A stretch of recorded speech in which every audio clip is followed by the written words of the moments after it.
É importante reforçar que bullying é crime, viu? E ontem foi o Dia Nacional de Combate a essa prática, o bullying e a violência na escola. A criação da data tem sido crucial para destacar os desafios e promover a reflexão sobre o tema.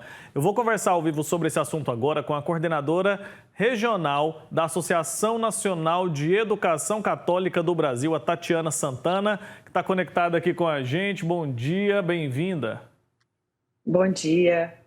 Muito obrigada pelo convite. Eu que Parabéns agradeço. pelo Dia do Jornalista também. Obrigado, viu? É importante a gente começar explicando, né? Na reportagem a gente já conseguiu entender um pouco, mas queria que você explicasse para a gente em detalhes o que é, de fato, o bullying, o que caracteriza esse tipo de violência. Então, este mês de abril ele é um mês muito importante para as escolas, porque realmente é um momento que nós temos a chance de reforçar, não só neste mês, mas durante todo o percurso letivo, para justamente mostrar para as famílias que o bullying realmente existe, vem nos preocupando a cada ano, refere-se aos comportamentos repetitivos, intimidativos, às agressões físicas, muitas vezes também as agressões verbais. Hoje nós temos aí o cyberbullying, que também vem com uma violência tremenda nos períodos que não são períodos letivos, ou seja, as crianças não estão na escola. Então, essa exclusão social, são inúmeras formas de violência que geralmente penetradas por pessoas com mais poder em relação à outra vítima. Então, essas ações podem deixar sequelas emocionais para o resto da vida, profundas, e afetam todos os desempenhos, acadêmico, emocional, profissional, e o bem-estar, né, que nós lutamos muito porque o bem-estar mental e o seu desenvolvimento social.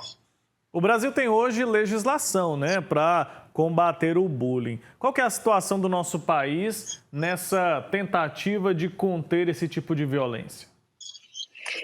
O que nós precisamos mostrar é que a escola não faz um trabalho sozinha. Nós precisamos muito da parceria da família. A família precisa ser vigilante ao seu filho, vigilante ao celular do seu filho, às suas atitudes corriqueiras, às transições de comportamento, bruscas, principalmente bruscas de comportamento. Então, a lei 13.277, ela foi justamente sancionada com esse intuito de que nós, enquanto educadores, conscientizemos, mas que também as organizações da sociedade civil e outras instituições governamentais também se unam para desenvolver estratégias de prevenção ao combate ao bullying.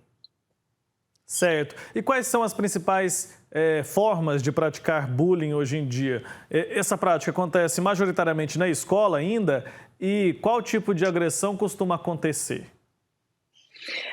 A nossa preocupação é justamente na forma que nós estamos encontrando e percebemos que as crianças e os jovens se comunicam. Muitas vezes, essa comunicação, essa insistência à violência, ela é muito silenciosa, porque a vítima faz questão de não procurar aquele adulto, o professor, às vezes o coordenador ou a direção da escola, e muito menos a família. Por isso que o olhar atento de todos nós é tão importante. Então, começa com uma brincadeira insistente. Às vezes essa brincadeira faz com que a vítima até sorria, para que ela sinta parte daquele contexto. Mas essas brincadeiras vão se tornando cada vez mais insistentes, mais perigosas, porque o provocador ele vai se fortalecendo quando ele percebe que o meio em que ele não está vigilante às atitudes e às reações das crianças. E qual o papel dos pais, dos educadores no combate a essa prática? Como que o pai de uma criança que está praticando bullying contra outra, como que o pai, o responsável por essa criança, pode mudar esse comportamento dela? O que ele pode tentar fazer para intervir nessa situação, para que isso não se escale? São duas palavras-chave que precisam ficar dentro de casa. Primeiro família, parceria, atenção. Tudo isso se resume à atenção, ao diálogo. Converse com seus filhos, ouçam, percebam as transições de comportamento. E segundo, aliem-se a essas crianças, percebam as transições. Então, o tempo E o diálogo são duas palavras que se juntas, elas fortalecem realmente o direcionamento e a condução do adulto que essa criança, esse jovem de hoje vai ser. Então, tire o tempo para você ser vigilante ao seu filho.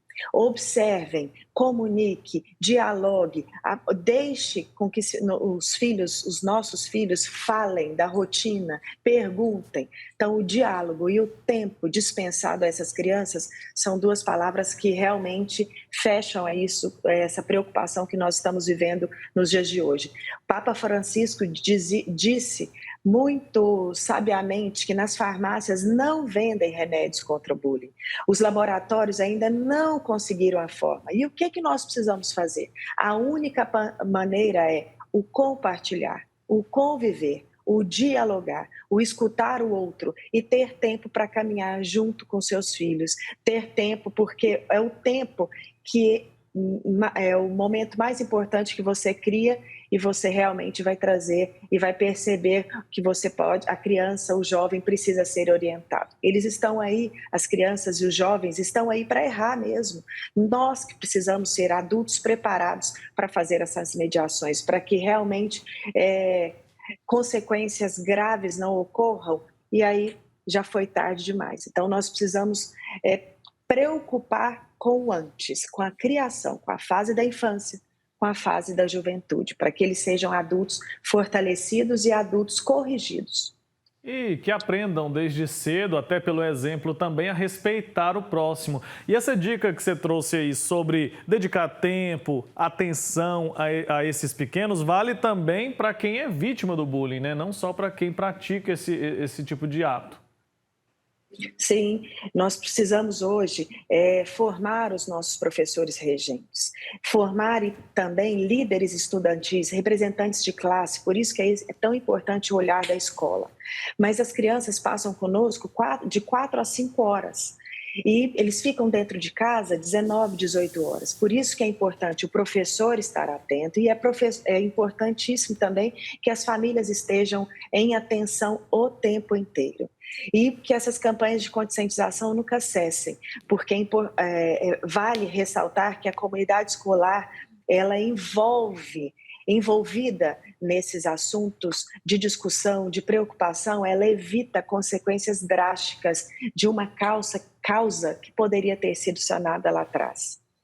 Perfeito, Tatiana Santana, coordenadora regional da Associação Nacional de Educação Católica do Brasil. Muito obrigado pelo seu tempo aqui com a gente, por nos ajudar a colocar luz em cima desse assunto tão importante. Um abraço, até a próxima, viu? Até a próxima. Muito obrigada. Eu que agradeço. Tchau, tchau.